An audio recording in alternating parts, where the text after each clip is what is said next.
Benvenuti carissimi amici a una nuova puntata di Anima Russa, leggiamo tra le righe, una rubrica che abbiamo ideato e conduciamo con grande passione con Federico, che come sempre saluto molto felice. Privet Federico. Привет, Танюша, и всем привет, друзья. Oggi parleremo di un poeta, un uomo che è conosciuto da pochi in Italia, troppo poche persone conoscono i testi di questo poeta veramente importante per capire la poesia russa, la mentalità e l'anima russa. Quindi secondo me è fondamentale conoscere le poesie di Boris Régis. Questo è il suo cognome, è poeta, geologo, perché è laureato in geologia, studiava tra le altre cose i vulcani, la sismologia della Russia, quindi si parla dell'estremo oriente. È nato nel 1974 e morto troppo giovane, a soli 26 anni, suicida, questo nel Accidenti. 2001. Inizia a scrivere ovviamente da giovanissimo e pensate che in così pochi anni ha lasciato tanti testi, si tratta di più di 1000 poesie, circa 1300, pubblicate solo la metà, in rete se ne trovano circa 600, quindi per far capire come nasce questa sua passione per la poesia, anzi direi io missione, ma è qualcosa che vi racconteremo poco alla volta. Quindi personaggio veramente incredibile già dal suo volto, che è segnato da una cicatrice molto grande, un poeta che parla con tanto amore veramente di tutti. Quindi dedica le poesie a tantissime persone ed è come un fotografo. Grazie a Rigi, infatti, possiamo scoprire come vivevano le persone negli anni forse più difficili della Russia. Però adesso vediamo un po' lo stile di Boris Rigi. Federico, come potremmo descrivere l'opera di questo giovanissimo e incredibile poeta? Sì, tra l'altro hai detto giusto, pochissimo conosciuto da noi. Esiste solo una versione completa delle sue opere, l'unica pubblicata credo poco prima del 2020, in quegli anni lì, in Italia. E, beh, lo stile poetico, lui è considerato, possiamo catalogarlo fra i neoromantici. È stato comunque tradotto anche in inglese, oltre che in italiano, in tedesco, in olandese, in serbo, quindi diciamo che in Europa è conosciuta, è una voce piuttosto importante. Beh, persino il grande poeta russo e critico Evgeny Rein lo ha definito il più grande talento poetico della sua generazione, quindi diciamo che il suo stile è chiaramente romanticismo classico russo, che però lui mette al servizio di questa cruda realtà post-sovietica, di periodo difficile che citavi tu. Quindi, ma proprio la lettura, poi avremo modo di sentire dalla tua voce l'esempio che abbiamo scelto, c'è una profonda musicalità e ha una metrica molto precisa, addirittura con rime spesso alternate e strofe molto brevi. C'è dentro però questa tragica nostalgia per il crollo dell'Unione Sovietica. Diciamo che lui, dicevi apposta dei temi, lui parla spesso nelle sue poesie di un realismo urbano, cioè le sue poesie raccontano i sobborghi industriali e molto degradati, come quelli di Ekaterinburg, dove lui era nato. Racconta la quotidianità di strada tra artisti, criminali, persone comuni, fondendo questo panorama, questa scenografia degradante con una malinconica ricerca di bellezza. Ha un imprinting classico sicuramente. Le sue opere evocano i suoi versi, i maestri come Pushkin, Sergei Yesenin, eh, creando quel forte contrasto tra l'eleganza formale, che ho detto prima della struttura, e questa durezza, questa crudeltà del testo, del contenuto. È un neoromantico e uno dei maggiori esponenti del neoromanticismo russo. Questi testi trasmettono quello che possiamo definire un disadattamento e una tristezza insanabile per i cambiamenti storici che hanno travolto appunto la Russia. Lo possiamo considerare vicino a Brodsky, che infatti condivide con questo il rifiuto per come si definiscono, le declamazioni roboanti, ecco. Predilige un tono intimo, colloquiale, però rivestito di lirismo veramente coinvolgente. Ecco, questo mi sento di dire e passo a te la parola per un commento ulteriore.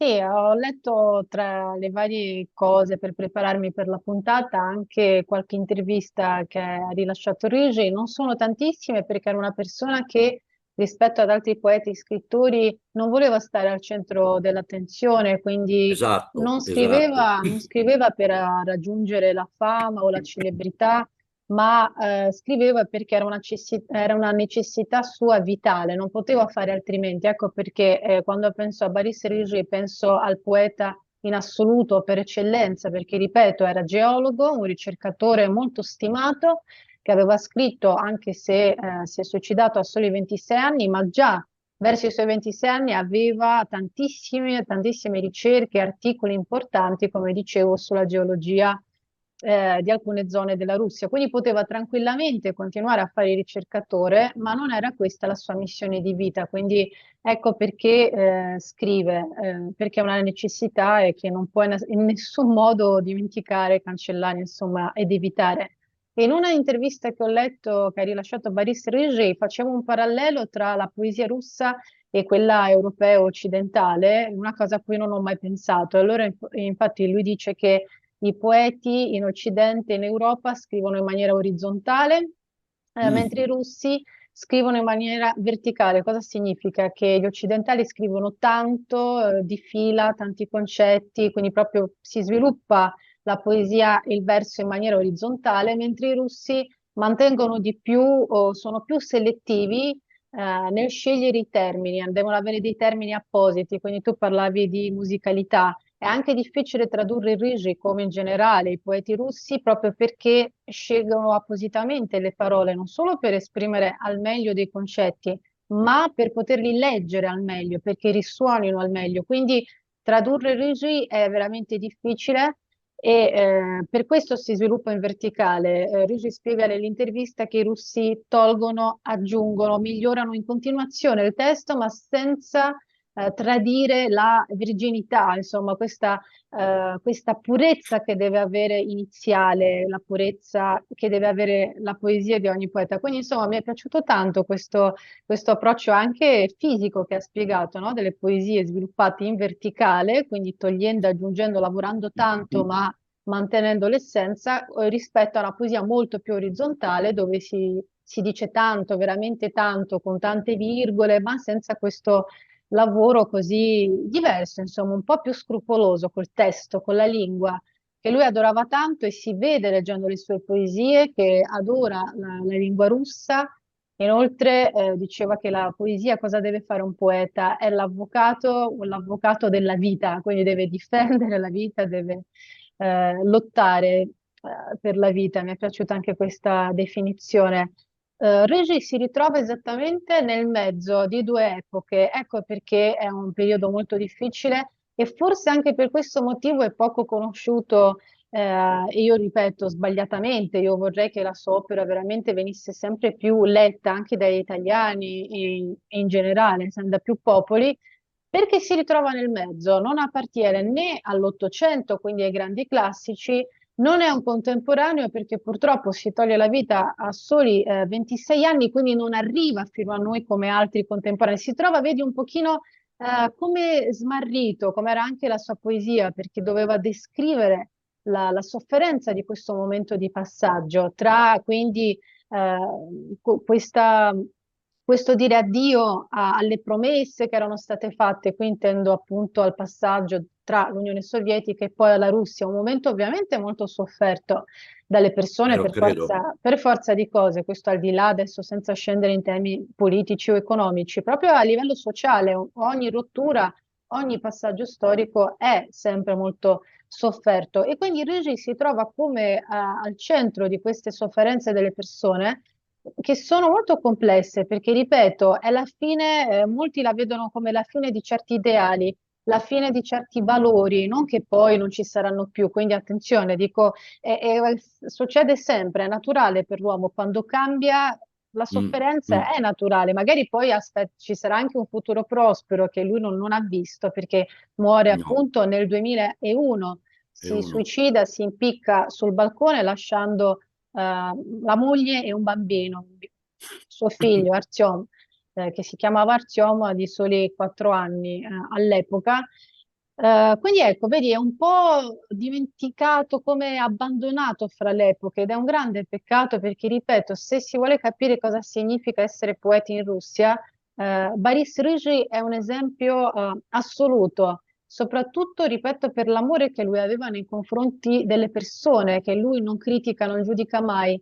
La sua poesia è piena anche di linguaggio di strada, linguaggio a volte anche criminale, perché lui parla di tutti. Sappiamo, gli anni 80 e soprattutto gli anni 90 sono quegli anni in Russia in cui c'è una criminalità esagerata, quindi tanti amici che lui ha avuto magari muoiono, uccisi anche per strada. Quindi Mm. la criminalità era qualcosa di assurdo in quegli anni, era proprio alle stelle. Quindi nelle sue poesie lui parla veramente di tantissime persone, anche dei banditi, ma parla dell'amore, parla delle persone. Quindi tra l'altro nelle sue poesie lui si rivolge sempre a un tu diverso, quindi quando lui scrive sembra che parli, si rivolge proprio a una persona, quindi ha dedicato poesia alla sua musa, che è sua moglie, che tra l'altro si sposano giovanissimi, è una sua compagna di scuola, quindi proprio adolescenti si sposano, poi farà appunto un figlio. Artyom quindi molte poesie le dedica alla moglie, alla mamma, agli amici, quindi è proprio questo tu, sono poesie molto dirette, che poi ovviamente sono molto profonde e vanno a toccare temi eterni, ma la cosa che mi piace di Rigi è che parla della realtà. Quindi quando leggiamo i classici russi sono ovviamente eterni, nulla da eccepire, sono libri che poesie che adoriamo. Boris Rigi fa una poesia vera, perché lui si rivolge a una persona che esiste. Quindi se non ci fosse stata la poesia di Boris Rigi, che come ripeto un fotografo testimonia il suo tempo e la vita delle persone, noi italiani per esempio non potremmo capire cosa significa essere russi negli anni 80 o negli anni 90, perché noi lo possiamo leggere su un libro magari di storia, ma non vuol dire capire realmente cosa significa vivere nella Russia degli anni 90. Quindi la poesia di Boris Rigi, ogni poesia è come una vita ed è come una finestra dalla quale noi italiani, per esempio, o chiunque, può sbirciare e può almeno cercare di capire, provare, magari non ce la farà, ma si avvicinerà un po' di più a ciò che era la realtà russa di quegli anni durissimi. Ecco perché Boris Rigi è fondamentale per chi, tra di voi che guarderà il video, vuole almeno capire che cos'è la Russia in tutte le sue sfaccettature. Ecco la sua, capisci, unicità e importanza. Hai perfettamente ragione. Mi è piaciuto il fatto che l'hai paragonato ogni sua poesia come una fotografia, perché leggendo, adesso avremo modo di fare un attimo una spiegazione sul testo scelto, ascoltate attentamente frasi brevi, subito col punto, sembrano piccole immagini che si susseguono di una serenità malinconica, di una bellezza che ti disarma. Eh, giusto, hai ragione, è importante conoscere questo poeta perché è quello che ci fa capire cosa è stata la Russia per il popolo in quel periodo, per alcuni funesto, per altri forse finché mai esagerato, in cui sembrava che l'anima russa si fosse ritirata per guardare a un Occidente decadente. In realtà era una sofferenza proprio del popolo russo che non ha mai dato grande importanza al denaro, per esempio. Amava molto discutere. Il popolo russo è quello, nelle case, stare in piedi fino a ore tarde a chiacchierare. Insomma, lui ha vissuto e l'ha raccontato con tristezza, con malinconia, lasciando una testimonianza, una vera testimonianza di quell'epoca. Infatti va letto non alla Evtushenka o alla bella no, lui aborriva quel modo, quel linguaggio lì. Bisognava con serenità affrontare e qui lui metteva questa dolcezza anche della lirica. Lui lascia prima di morire scrive una poesia di addio che ho trovato. Gli ultimi versi dicono: Io ho vissuto qui, esercitando delle libertà alla morte, all'autunno e alle lacrime. Vi ho amati tutti e sul serio. Questo è sul serio che colpisce più di tutti perché eh, lui era sì russo, ma voleva appartenere a quella Russia che non c'era più. Però grazie a lui poi negli anni 10 e anche ultimamente la Russia sta ritrovando quella propria identità. Peccato morire così giovane. Chissà cosa avrebbe raccontato di quello che succede adesso, perché comunque era giovane, ci sarebbe stato e come. Mhm. Sì, io volevo, hai citato queste sue ultime parole perché infatti ho detto che la sua poesia è intrisa di amore per gli altri. È quello che Eh, dice in questo suo messaggio di addio, perché veramente solo una persona che ama le altre persone, i propri concittadini, compatrioti, compagni, chi appunto ha sofferto o chi stima tanto anche la vita degli altri, fa ciò che ha fatto Baris Rigi, quindi dedica la propria anima a queste persone. Ed è vero che lui amava tutti quanti, era un messaggio rivolto alla famiglia, ma ripeto, anche alla sua città, alla sua patria. Lui veramente voleva bene alle persone, si vede, si sente tra le righe. Noi leggiamo tra le righe e quando leggiamo tra le righe di eh, Rigi, io sento questo amore che lui prova per le persone, ecco, per gli altri, sì, cosa che non sento quando leggo ogni poeta, voglio dire, spesso sento la bellezza,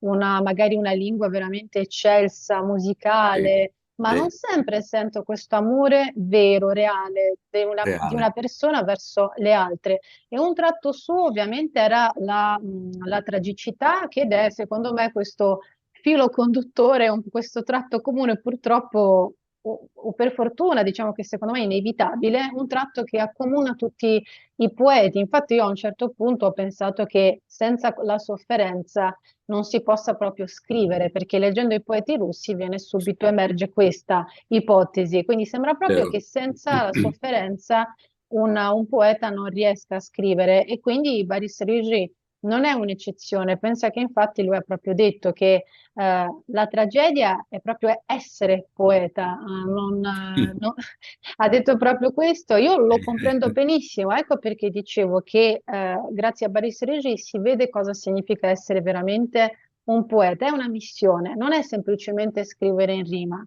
Non è cercare dei versi adatti, non è colpire il lettore. Essere poeti, soprattutto in Russia, mi sento di dire questo, studiando insieme con voi scoprendo, no, in questa avventura la poesia russa, essere poeti è molto di più di questo. E Boris Sì. Rege lo sapeva, anche se infatti lui ammette, dice, in una poesia, lui dice, le prime righe, i versi sono questi, mi manca la tenerezza nella poesia, nella sua poesia, dice lui. Io voglio che venga fuori questa tenerezza.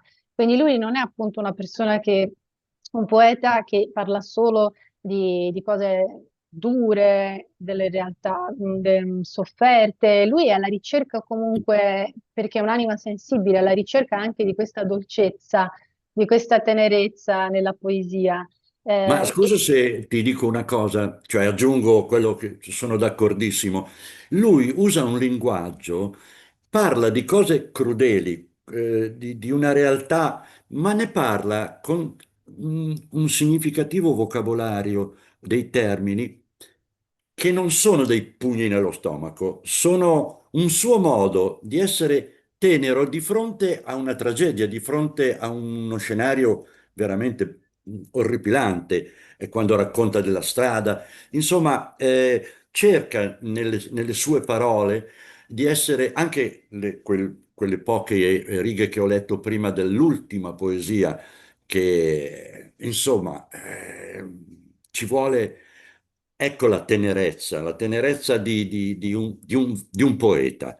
Lui era uno scienziato, era un geologo, gli piaceva quel mestiere, ma era un poeta, ma sicuramente non un poeta avvezzo a voler raggiungere un successo a tutti i costi. Per lui era come respirare l'aria, bere un bicchiere d'acqua, la poesia era importante per lui. Ecco, Mhm. volevo aggiungere questo Sì, come... ed era un'anima estremamente sensibile, questo spiega il ruolo del poeta in Russia. Ecco anche come si spiega, io non giudico assolutamente questo gesto tragico, coraggiosissimo e che molti potrebbero anche criticare o condannare, intendo il gesto del suicidio, avendo anche comunque una famiglia. Io non mi permetto assolutamente di giudicare, ma posso addirittura aggiungere che comprendo che cosa possa provare un poeta quando non ce la fa più, proprio data la sensibilità della sua anima.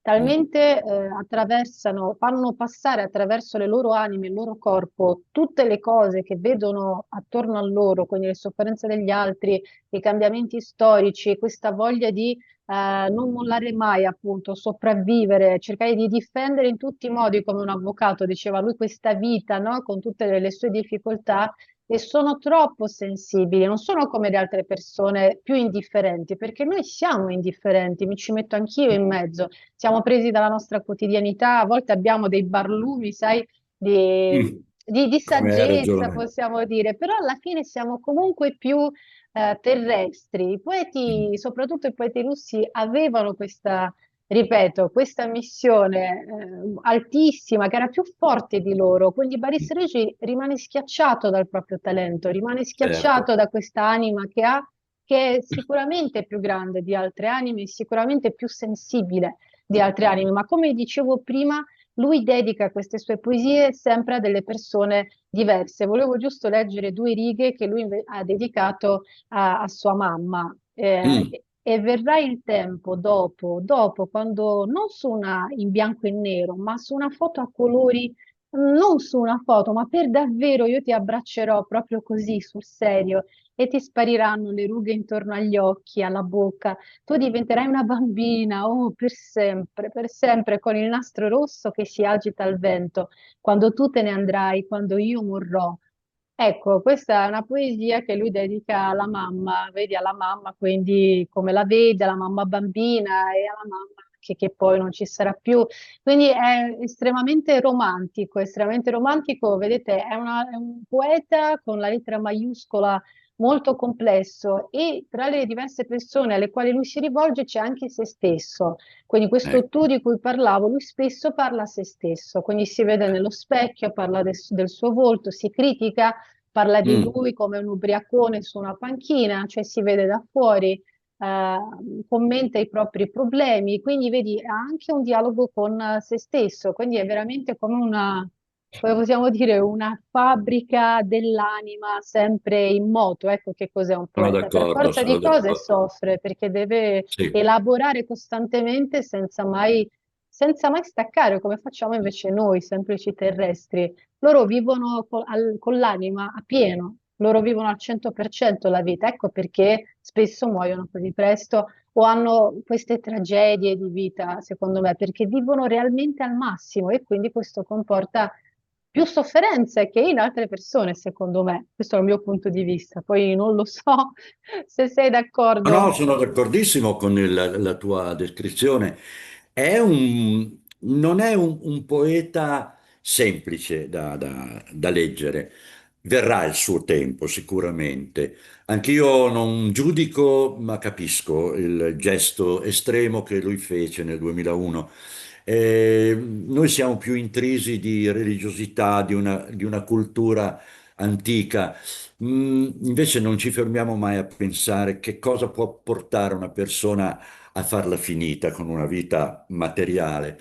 Quindi anche io mi astengo dal giudicare, ma dentro di me mi riconosco nella sua estrema capacità di essere, come dire, sensibile, ma di una sensibilità forse finché mai esagerata per alcuni, per me no, per me no, e vivo con lui quello che può aver vissuto lui. Lui poeta, io musicista, tu altrettanto letterata. E noi possiamo capirli, questi personaggi, e cerchiamo di sperare che il mondo si riappropri un po' della propria sensibilità invece di schiacciarla e di dimenticarsene, Mhm. perché tante cose non succederebbero. Vuoi dire per favore due parole sulla poesia che abbiamo scelto, cioè che hai Sì, fatto in effetti tu? sì, spero appunto che l'opera di Rigi, con questa nostra poesia che abbiamo scelto, sia solo un invito ad approfondire la Eh, conoscenza, perché ripeto, in Italia solo nel 2018, quindi parliamo di sì, qualche anno fa, sì. compare in Italia il primo libro dedicato solamente Sì, all'opera l'opera di... Omnia Poetica è proprio quel libro lì, Sì, è quindi un'antologia.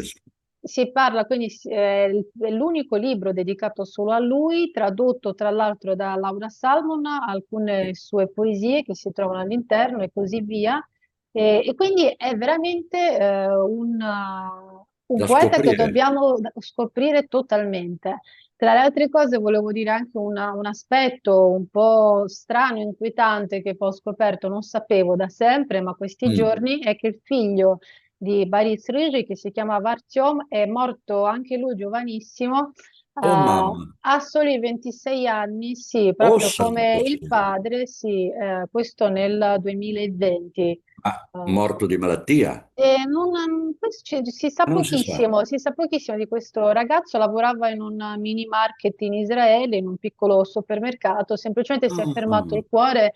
Insomma, questo mi ha colpito perché è morto alla stessa età del papà, quindi troppo, troppo giovane. Ecco, una volevo giusto cosa, dire questo, sì. una coincidenza E lui purtroppo. disse, questo Artyom, in un'intervista di suo padre questo, le poesie di mio padre sono come le favole, le leggi e vedi tutto nei dettagli. Quindi Ecco, disse questo delle poesie. Per quanto riguarda il pezzo, la poesia che abbiamo scelto, si parla del saluto in Russia. Come ci si saluta in Russia? Ci si saluta per sempre. Qua si nota questa tragicità, ma io direi anche questo aspetto molto realistico della cultura e della mentalità russa, dovuto proprio a questi continui momenti storici così difficili di passaggio, queste grosse parentesi di vita che duravano veramente anni in cui non c'erano certezze, non si sapeva nulla del futuro, c'erano tante preoccupazioni, quindi quando ci si salutava lo si faceva veramente come se fosse per sempre. Quindi mm, questa poesia è molto molto russa, oltre che molto tragica, molto profonda, ma secondo me esprime benissimo un certo aspetto della mentalità russa, quello del saluto che si fa ed è per sempre. vai.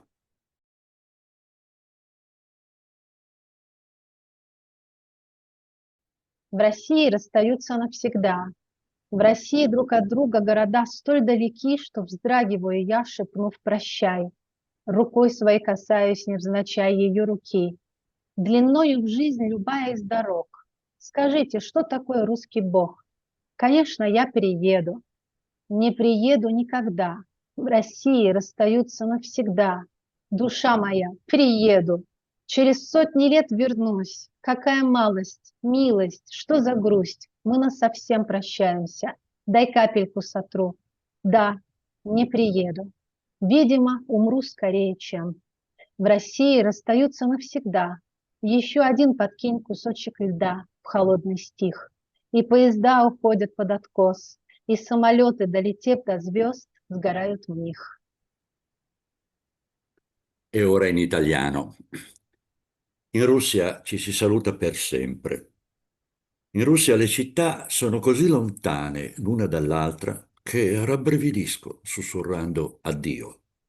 Con la mia mano sfioro per caso la sua mano, lunga quanto la vita e ognuna delle strade.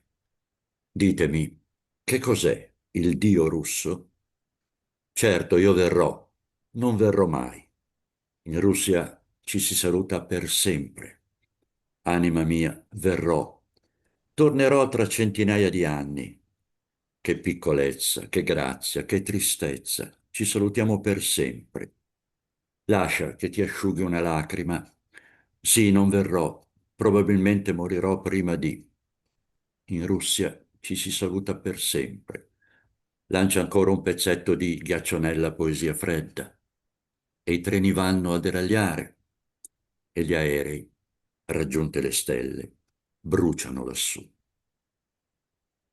Come dicevo, ecco, è veramente pieno di tragicità, ma molto molto reale. Quindi per chi conosce i russi, anche oggi, che viviamo ovviamente in tempi molto migliori rispetto agli anni 90, quindi non c'è più questo periodo di, come sappiamo, che descriveva benissimo Rigi nelle sue poesie, però questo aspetto del saluto per me è molto importante ed è molto Sì. diverso, è vissuto in maniere diverse rispetto l'Italia, dove quando salutiamo anche i parenti o gli amici non abbiamo quella sensazione, quel retrogusto di nostalgia già adesso, nel presente, cosa che invece io quando sto in Russia provo sempre. I russi non Mm, amano salutarsi, per i russi il saluto è un momento tragico, anche quando, sì, ripeto, in epoche non dure appunto pesanti e pericolose come erano gli anni 90. No, no, è qualcosa proprio di tipico autentico russo. Loro odiano dirsi addio,